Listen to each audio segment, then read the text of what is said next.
Petite centaurée est une plante discrète, aux fleurs roses étoilées, qui arrive à fleurir aujourd'hui, malgré la chaleur que nous subissons.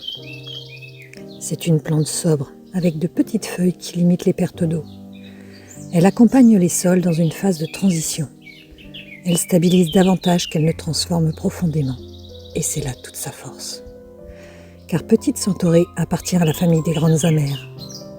Symboliquement, l'amertume n'est pas considérée comme une punition, mais comme une médecine de l'éveil. Elle nous invite à sortir de l'engourdissement, des habitudes et des illusions confortables. On dit qu'elle aime à voir les choses telles qu'elles sont, sans les voiles du désir ou de la peur.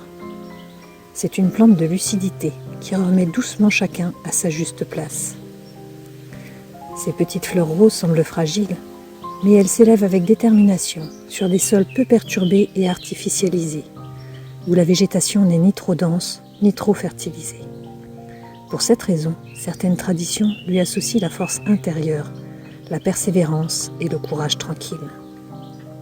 Elle accompagne symboliquement les personnes qui traversent une période de découragement, de lassitude ou de perte de sens.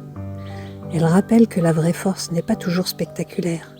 Elle réside souvent dans la capacité à continuer son chemin pas à pas. Petite centaurée est parfois considérée comme une plante de purification, aidant à laisser derrière soi ce qui est devenu stagnant. On peut la voir comme une gardienne des seuils.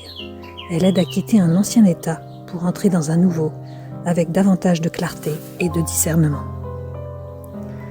Comme elle accompagne les sols en transition sans jamais les brusquer, Petite centaurée nous enseigne qu'il est possible d'aider le monde sans s'y perdre. La véritable générosité ne naît pas de l'effacement de soi, mais d'un enracinement suffisamment solide pour pouvoir offrir sans s'épuiser. À l'image de ces délicates étoiles roses qui fleurissent là où tant d'autres renonceraient, elle nous rappelle que la douceur n'est pas une faiblesse, elle est parfois la plus grande des forces.